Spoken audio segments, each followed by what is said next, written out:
Hello，我係羅伯啦。咁而家已經係3月份啦，咁其實即係仲有半年時間咧，就輪到 iPhone 15出嚟啦。係啦，我都估唔到。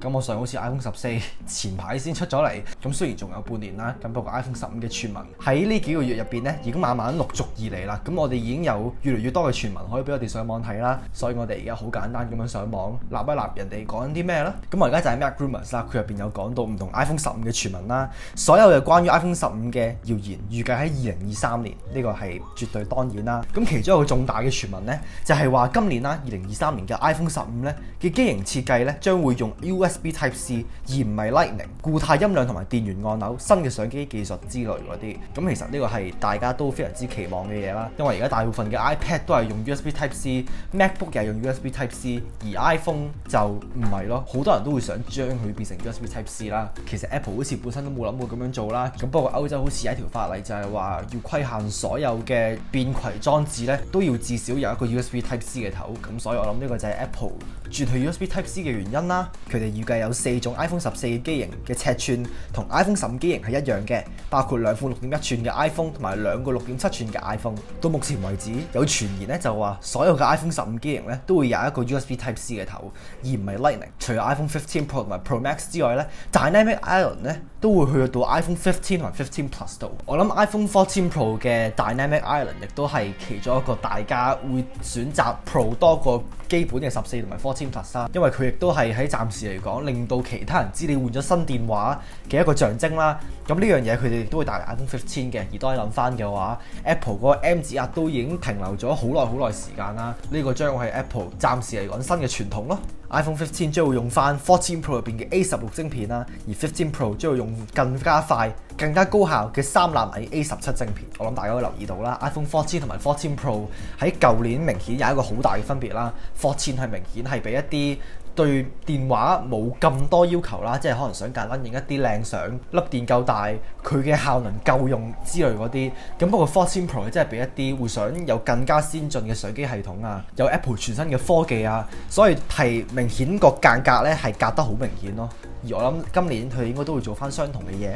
iPhone 15嘅價格維持不變，太好啦，唔好再加價啦。iPhone 15嘅機型睇落去好似 iPhone 14咁，不過藥丸同埋孔切口咧將會擴展到成個陣容啦。咁不過其實 iPhone 14已經好似 iPhone 13啦，而13又好似12啦，跟住其實真係冇乜分別咯。個設計咁，不過我諗如果你真係體驗到分別嘅話，係喺你隔幾年先 upgrade 啦。例如你由一部 iPhone 11去一部 iPhone 15咁樣，咁個分別可能會大啲咯。因為大部分嘅人唔係一年咁 upgrade 噶嘛，即係你唔會由11 upgrade 到12，跟住13跟住14跟住15，係慢慢俾你去體驗一啲全新嘅改變咯。而更加多嘅改變對用家嘅體驗亦都會感覺上好啲咯。咁呢個好明顯就係個 USB Type C 嘅頭啦。咁我都有興趣想知嘅嘢就係 Apple 點樣將除咗 iPhone 之外啦，你諗翻咗 AirPod 啊，仲有唔同嘅 Apple 叉電器，佢哋全部都係用 Lightning 噶嘛。佢會用幾耐嘅時間由所有嘅用 Lightning 叉電嘅變成 USB Type C 咧？佢會用幾多年嘅時間呢？有一個傳言話 iPhone 15嘅尺寸可能係6.2寸而唔係6.1寸。咁不過唔清楚 Apple 點會做啲改變啦。不過我諗其實個尺寸都咁耐冇變，或多或少都可以有啲改變啦。咁不過我諗有啲改變或多或少會令到啲人心理質素又好少少。所以係啦，顏色選項 iPhone 15咧有深粉紅色同埋淺藍色可以提供。Apple 一直都有啲淺色同埋鮮豔嘅顏色去標準嘅 iPhone 機型，而今年亦都相當之唔例外嘅。呢個就係4部 iPhone 15嘅一啲嘅 mock-up 啦。而坦白講個外觀同 iPhone 14差唔多啦。咁不過係啦，我諗傳聞既然佢透露得出嚟嘅話，我諗應該都會大概行翻呢啲方向咯。除非唔係嘅啫，或者有啲人會選擇特登亂咁爆啲嘢出嚟，跟住到佢真係出咗一部新嘅 iPhone 出嚟，佢啲功能係完全同佢傳聞嘅嘢係完全唔一樣嘅。咁到時驚喜會唔會又再大啲呢？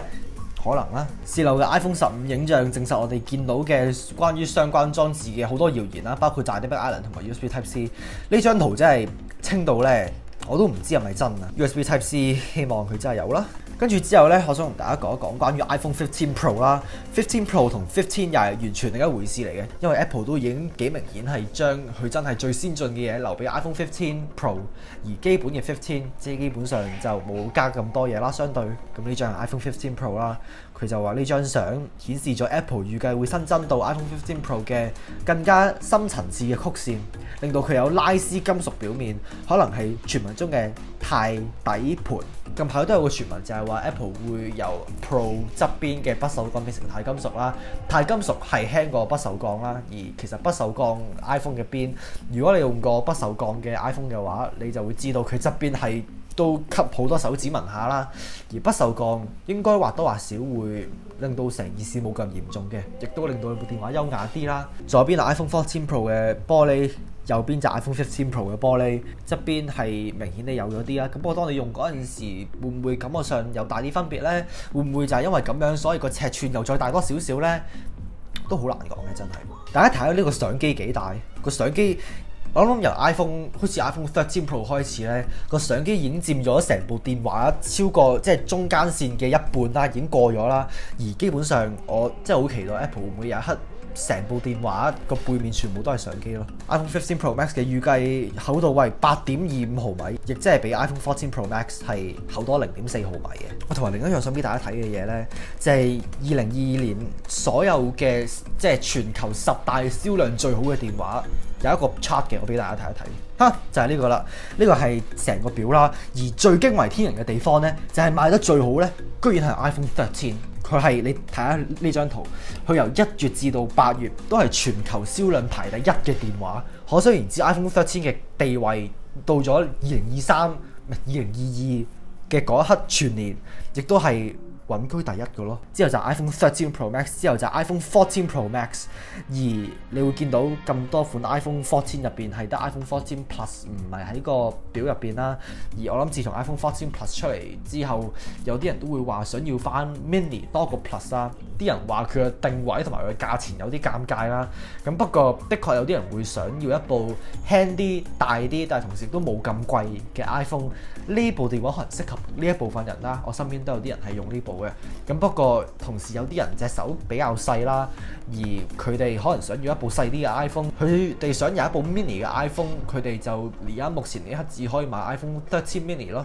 咁所以呢個或多或少都係一個唔大唔細嘅缺點。同埋最好笑咧，就係呢10名入邊咧，有8部咧都係 iPhone 嚟嘅。係啦，係咯，咁不過成個 iPhone 14系列入邊，你會見到 iPhone 14 Pro Max 係賣得最好嘅嗰一部電話啦。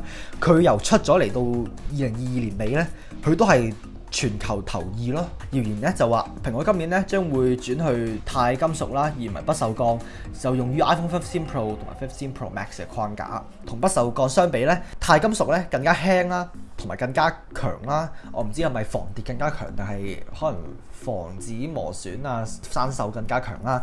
咁不過同時你會見到 Apple Watch 都係用緊呢個嘅不鏽鋼啦，唔係都係用緊鈦金屬啦。而其實不鏽鋼、鈦金屬咧都係非常之靚啦，佢絕對係一個更加雅嘅面啦。iPhone 15 Pro 嘅機型可能有深紅色、接近碗色同埋酒紅色。蘋果每一年都會提供嘅新隻顏色，有傳言話今年嘅紅色係深紅色。如果大家記得嘅話，前嗰幾年好似就係有綠色啦，有淺藍色啦，有深藍色啦，有紫色啦。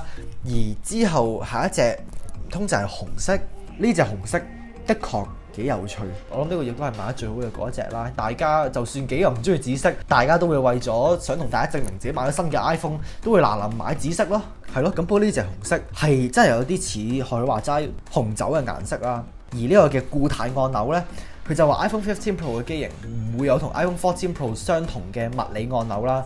而家嘅 iPhone 係即係你撳入去，即係你撳大細聲啊，你撳熄機掣啊，係嗒嗒聲啦，同埋係實體㗎啦。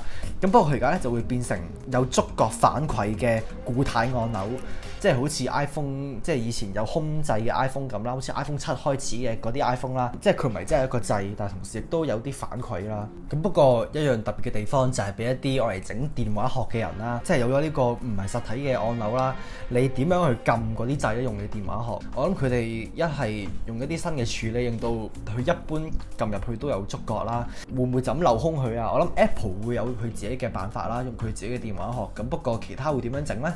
呢個係非常之值得留意嘅地方嚟嘅。係啦，就算按鈕冇實際嘅物理運動咧，都會俾到你撳入去嘅感覺嘅。好啦，同埋隨住 Apple Watch Ultra 推出同埋 iPhone 改進僅限於 iPhone 15 Pro Max 嘅傳言咧，有人咧就推測 Apple 將會將 iPhone 15 Pro Max 改為 iPhone 15 Ultra。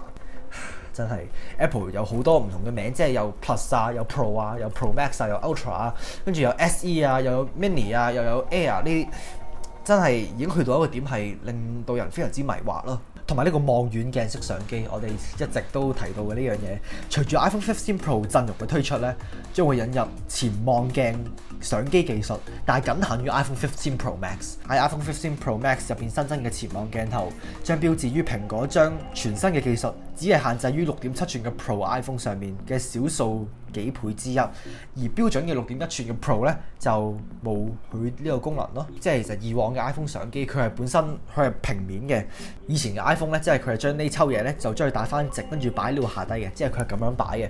咁不過有咗咁樣之後咧，佢就會將佢打橫咁樣擺啦。而你會見到呢兩個係唔同嘅鏡啦，我唔記得呢個中文叫咩鏡啦。咁不過只要有光線射咗落去呢個即係呢個位之後咧，佢就會用90度去轉翻去呢度，跟住用90度去咁樣轉落去，咁就會傳落去部電話度咯。即係總言之，佢就係啲光線就係咁樣落嚟，跟住咁樣打彎，咁樣再轉落去咁樣咯。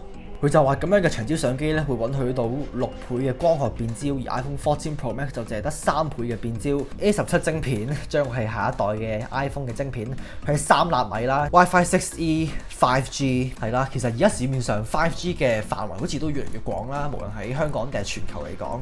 咁不過我自己冇用到 5G plan 嘅 4G， 我覺得都夠用啦。而我屋企嘅 WiFi 好似係 5G WiFi 嚟嘅，我平時出街都冇話需要特別快嘅上網嘅速度，所以 4G 暫時嚟講嚇都夠我用嘅。咁我諗隨住時代嘅轉變 ，5G 會完完全全代替 4G。咁到時先至 upgrade 5G 都未遲咯，我覺得。咁就係咁啦，呢個就係 Apple iPhone 15同埋15 Pro 暫時嘅傳聞啦。呢啲傳聞咧係大家可以攞嚟參考啦，但係就千祈唔好完全當真啦。呢個亦都係我完全係根據 MacRumors 提供嘅資料同大家講啦，所以我講嘅嘢你全部都係可以上網揾嘅，我只不過係複述呢個版面有嘅嘢啫。